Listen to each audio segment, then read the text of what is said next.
the spring game, Gabe, the offense can only manage 14 points. Oh, Lord. Give me a break. They're finished. Ethan, you didn't even show up. You don't want to come on the show. All right. Well, you've been disinvited now. Then you don't go to the spring game. I don't like it. We got problems here. You got to help me out here because I don't want to get the defibrillator. Wait until you find out how they scored points 8 through 14. You mean it's going to get worse? Yeah. Well, it's heartwarming, but it gets worse from a technical standpoint. You want to hear how? So they were down 7-13, and they were at the 5-yard line. Right, time was about to expire, and they had a make-a-wish moment. They brought in a kid at running back, and they let him get the touchdown, and that's how they got 14. This is ridiculous. So but it's a great moment. Don't get me wrong; it's a great moment, but it technically should only be 7 points. So it kind of reminds me of when they were playing Nebraska. They had first down and goal on the 3-yard line, couldn't punch it in, huh? So they make it a sentimental moment to avoid the inevitability of once again falling short. Look, I'm going to tell it like it is. I want to see Ethan Kelly Kamanis playing in the damn game. Oh, what he doesn't want to play because he's afraid he's going to get injured? Forget it. And then you know what? To counteract that, AJ Suris, who is supposed to be our alleged starting quarterback for your magical 2026 year, he did play, and he had a good game. He looked nice. You know, he had he went 15 of 24, 220 yards, 1 touchdown, no interceptions. Blah. That's a good game because our secondary was all starting. No, it's even worse news because if the Rutgers backup QB could come in and torch that secondary with all their starters, the defense didn't play well, the offense didn't play well. I don't need this. You're looking at it as water bottle is 3/4 empty. I'm looking at it as I still have a quarter of a water bottle left. Well, when I have a keg, I look at the keg always as half full. Oh, okay. So if this was a keg half full kind of guy. Yeah, I got you. So that was 20 years ago, not now. I think it was just Coach Schiano looking to see what AJ Suris could do. And, you know, he wasn't the only backup playing on that offense. Vernon Allen, the third wide receiver, he is not anywhere near the depth chart at the moment, but he had a solid game. He had 5 catches for 98 yards. And then, you know, obviously, so the thing is, right, the reason why I'm optimistic coming out of that game is we had the numbers on offense, but the score on defense. But the thing is that what were the backup quarterback's numbers? 15 for 24, 220 yards, a touchdown, no interceptions. Audience, do you hear this? 15 of 24, over 200 yards, no turnovers against Rutgers' starting defense, the backup QB. But only got 7 points out of it.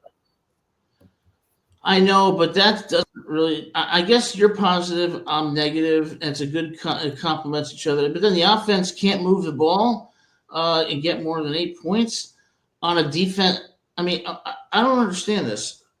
So the quarterback has thrown for over 200 yards, no turnovers, but they don't score any points. The defense has given up to the backup quarterback over 200 yards. Schiano was right in his last presser where he said we've got a long way to go.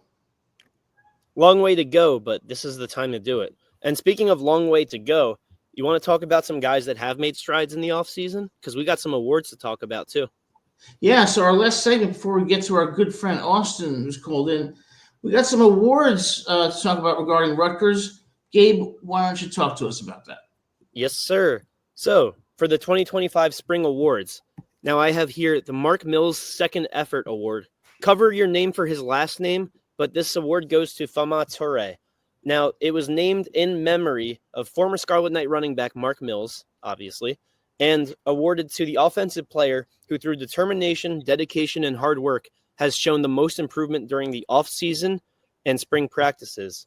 So he's a second-string wide receiver, but he should get consistent reps in the offense early and often because we have KJ Duff, right? We have Ian Strong, DT Sheffield. That's our starting 3. But then you have Ben Black, who should have some plays called specifically for him because of his sheer talent and youth and speed.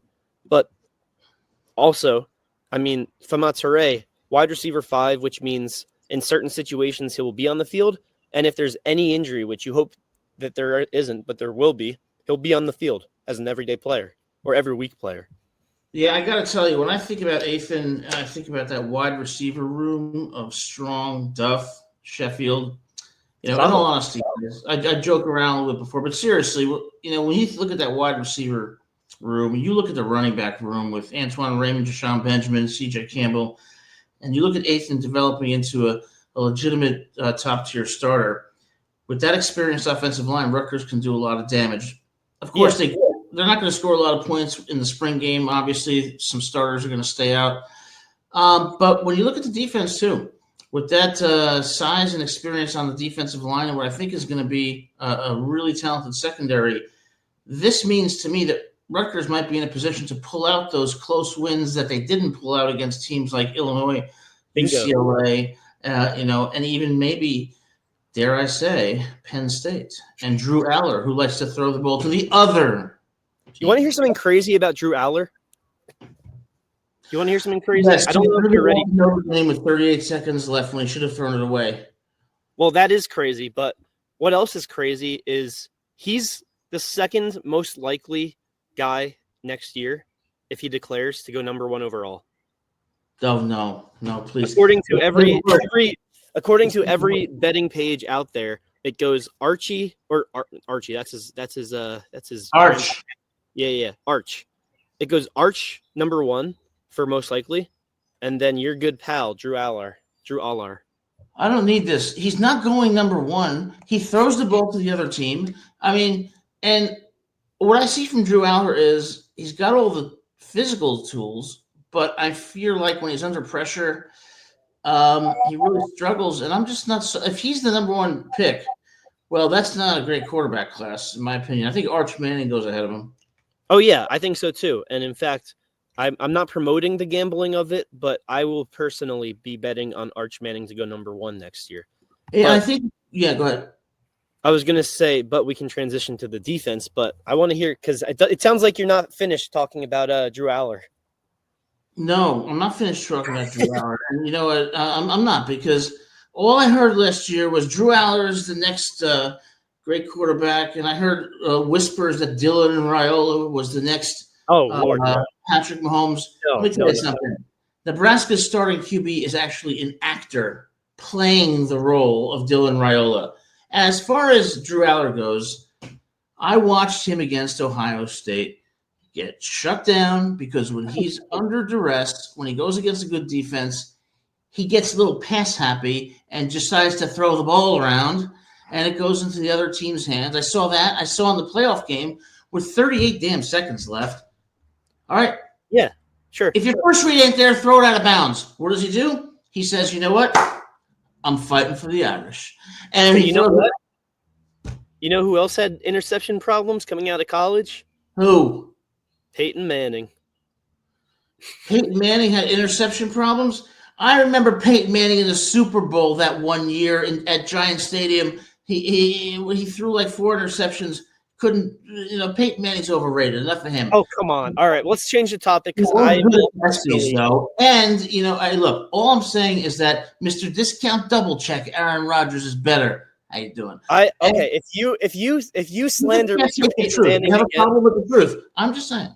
If you slander Mr. Peyton Manning again, I will come down to your classes in Georgia and tell them all how bad of a debater and podcast host you are, even if you're a good one. Peyton Manning did not win the Super Bowl when he was with the Broncos. He did not win it. Yeah, he did. No, he didn't. The other players did. Okay, yeah, that's fair. But no, I mean Peyton Manning, of course, one of the best quarterbacks in the history of college football. No question.